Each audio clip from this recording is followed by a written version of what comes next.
yesterday's attacks and other things. Some say that he does have ties to Muslim extremists. I don't know.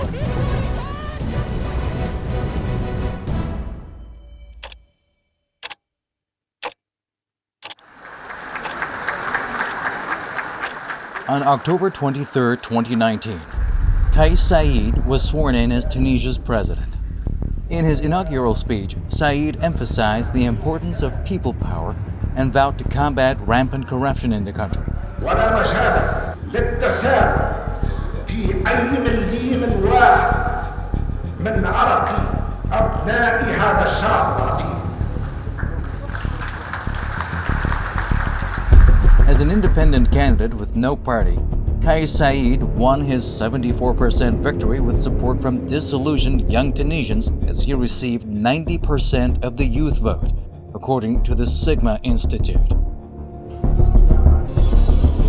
His popularity among the Tunisian youth is indicative of their dissatisfaction with the corruption and lack of economic progress that persisted even after the 2011 revolution and the ouster of the Tunisian autocrat Zain al-Abidine bin Ali, who held office for more than 2 decades. وندعو أن التوانسة معناها ينخبوا له الكل لأنه الأستاذ قيس سعيد يعني بصراحة إنسان نظيف، إنسان مثقف، إنسان بعيد على الفساد وضد الفساد، وإن شاء الله به هو باش نغيروا تونس، خاطر احنا ملينا من الفساد وملينا من اللوبيات اللي هي معناها احنا عملنا ثورة باش نرتقيوا ببلادنا، مش باش بلادنا ترجع بالتوالي، يا أخي لقينا رواحنا راجعين بالتوالي.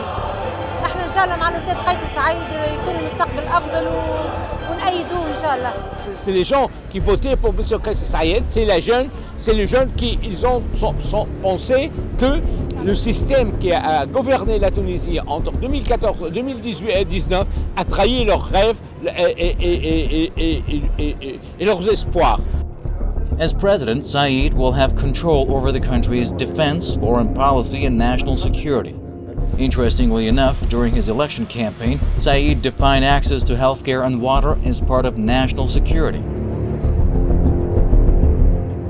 That said, it seems that Said's main challenge is reducing the unemployment rate, which exceeds 15%. احنا مجموعة من شباب ولاية قفصة عاطلين على العمل، نتكونوا من حاملي شهادات عليا، أصحاب مهن وحرف، عاطلين على العمل بصفة عامة. احنا الثورة ليش عملناه؟ عملناه على المعيشة، عملناه على الحرية، عملناه على الكرامة. شفنا الحرية، لكننا جوعنا. Among Said's supporters are also those who demand a complete overhaul of the country's political system. He has vowed to decentralize government, a move that can threaten Tunisia's political elite. The new president has proposed instead a system in which Tunisians would first elect small local councils who will then choose regional representatives. And therefore, it'll be up to the regional representatives to choose national leaders. In addition, Saied has on his side the Islamist group Ennahda, which endorsed him in the runoff after the group's own candidate came third in the first round of the presidential election in mid-September. In the words of Riyad Sadawi, director of the Arab Center for Political and Social Research, the unusual convergence between rivals, including Islamists, Arab nationalists, and some modern secularists in favor of Saied, is an unprecedented social and political phenomenon in the Arab region and elsewhere in the world.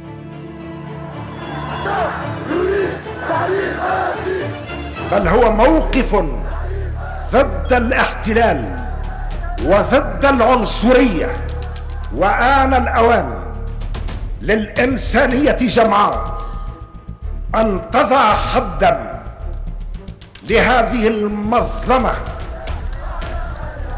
To many analysts, Saied owes his popularity to a great extent to his uncompromising stance against Israel, which turned out to be a focal point of his campaign.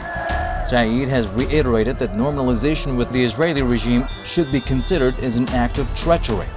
التطبيع مع من؟ هي كلمة التطبيع خاطئة. يعني على الكيان الصهيوني. لا التطبيع خاطئة، هي خيانة عظمى. من يتعامل مع كيان شرد شعبا كامل لمدة أكثر من قرن لا يتعامل معه خائن، واجب أن يحاكم بتهمة الخيانة العظمى. Unlike Saied, previous politicians at the helm of the country preferred not to take a strong position against the Israeli regime in order to gain security and diplomatic assistance from the West. According to political writer Asya Traus, he, Saied, forcefully expressed his feelings towards the Palestinians and their nationalist struggle. That made a difference for him against his rival. Traus's remark is an explicit acknowledgement that Palestine is still an important issue to the Tunisian nation. In fact, the pro-Palestinian sentiment is deep-rooted in Tunisia. By way of illustration, after the Israeli regime invaded Lebanon in 1982, Tunisian then-President Habib Bourguiba hosted Palestinian leader Yasser Arafat and more than 4,000 fighters expelled from Lebanon. Embracing the Palestinians came at a high cost for Tunisia. In 1985, Israeli jets bombed Arafat's office outside Tunis, killing dozens of Palestinians and Tunisians. Israel violated Tunisia's territory again in 1988, when a Mossad squad assassinated Khalil al-Wazir, a Palestinian military leader, at his home in Sidi Bou Said, a town in northern Tunisia. Now, Tunisia's newly elected president has pointed out that Palestine is engraved in the hearts of Tunisians. According to Saied, Palestine is not a lot of land which is registered as a real estate. It is registered in the sentiment of the Tunisians. Under Tunisia's post-revolutionary constitution, adopted in 2014, the president is in charge of defense, foreign policy, and national security. He is also the commander-in-chief of Tunisia's armed forces and has the ability to declare war.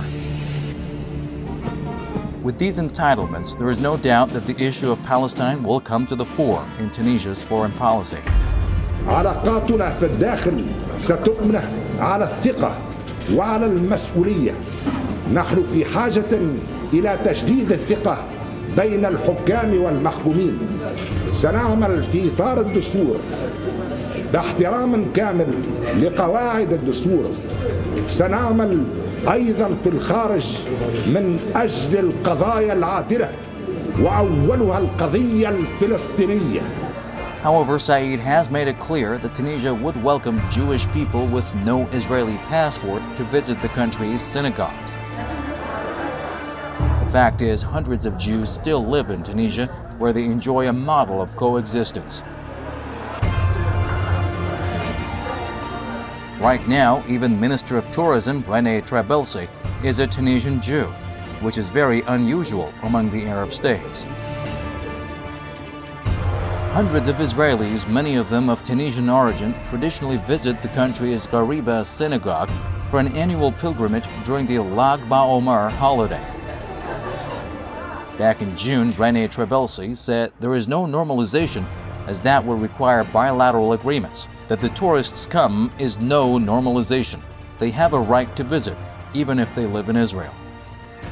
Tunis currently has no diplomatic relations with Israel, and with a pro-Palestinian leader like Kais Saeid, the odds are heavily against having relations with the Israeli regime.